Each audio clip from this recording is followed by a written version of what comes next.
Good evening. Thanks for joining us. Earlier tonight, we shared with you some breaking news that a home was on fire in North Las Vegas. Well, now authorities say they believe that fire was intentionally set and intended to injure responding firefighters. News 3's Paul Mattany joins us live from that home over on Strawberry Roan. That's near Decatur and Gowan. Paul, this is all very hard to believe. It sounds like, fortunately, no one was injured in this incident. The Republican presidential candidates had another debate this evening, this time in Spartanburg, South Carolina. But the headline this time was the lack of headline moments. No mistakes for Rick Perry and no questions about Herman Cain's personal life. As Brian Moore shows us, the sharpest jabs were aimed at the man whose job they want to take. A man is being held on $25,000 bail tonight after he impersonated a police officer. Nye County police say 54-year-old Earl Kopp approached a woman outside a Nye County convenience store yesterday. He was posing as an undercover officer. The Nevada State Museum had its official dedication this evening out at the Springs Preserve. Governor Brian Sandoval was on hand along with other dignitaries to get their first glimpse at the museum. Several local historians gave the governor some perspective as he made his way through the exhibits showcasing Nevada's vast and varied history. Nevada Congressman Joe Heck used this week's GOP address to address veterans. His speech, which is available to see online, focused on several key issues, including veterans who are out of work. Well, the public got a unique opportunity to see what lies beyond the walls of Nellis Air Force Base. Thousands visited the base today for Aviation Nation. They got to experience several military air demonstration teams, including the Thunderbirds. Nellis is celebrating 70 years of air power in Las Vegas and the Air Force's accomplishments in air, space, and cyberspace. All right, time now to check in with Jerry Brown. He's standing by in the News 3 Weather Center with a first look at our forecast. Jerry. Well, it's a nice day today, Gerard. For friends of Alyssa Otremba, there wasn't much reason to celebrate this holiday.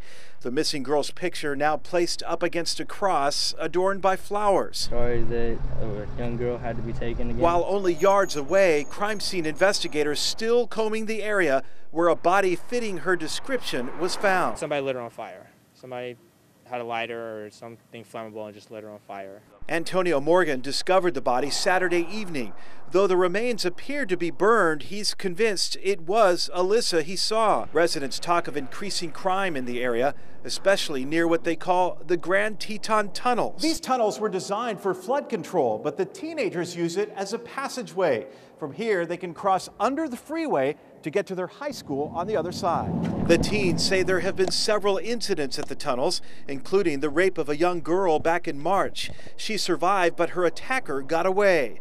Antonio says there was a lot of evidence at the scene that police have surely gathered by now. Yeah, there was a lighter and a can of spray next to her shoe, and there was a burn mark a couple of feet away from her. Meantime, those who know Alyssa are praying that she be found, or if, God forbid, she is the burn victim who was found on Saturday, that her killer be caught.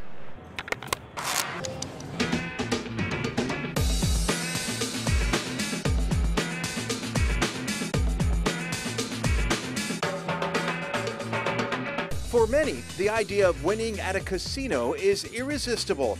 For others, it's not about the game at all, but about beating the system. The cheats are the same.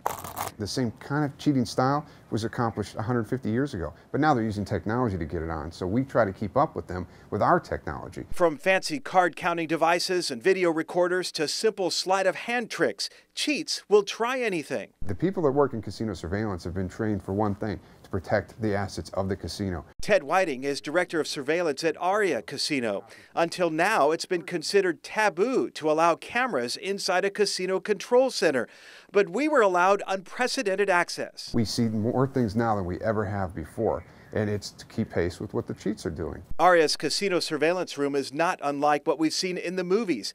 Dozens of monitors capturing live action on a closed-circuit system. A team of experts watching every move from just about every angle. Everyone knows there are cameras in a casino. The difference here is the HD resolution and, of course, the zoom technology. There's such high def now, we can read the dice, we can read the dollars, we can read the chips. 1,100 casino cameras plus an additional 1,500 security cameras that cover the entire property.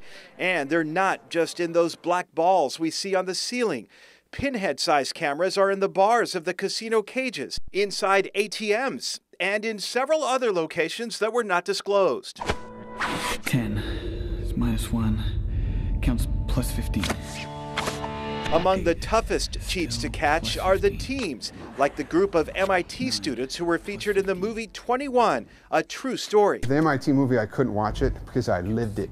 I didn't have to watch it. I was one of the guys that was actually, saying, hey, that's them. There you go. Card counting in and of itself is not illegal, but will get you thrown out.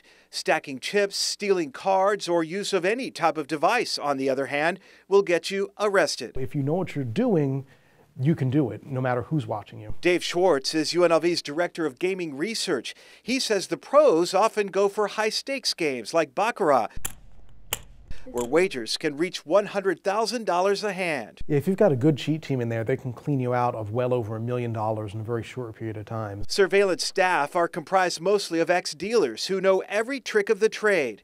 At ARIA, they also have specialists in facial recognition and body language experts who do nothing but look for anomalies, everything from how people wear their clothes to how they position their hands. Now I have what we call a monster hand. Yeah. So you can't see the card, but it's in there.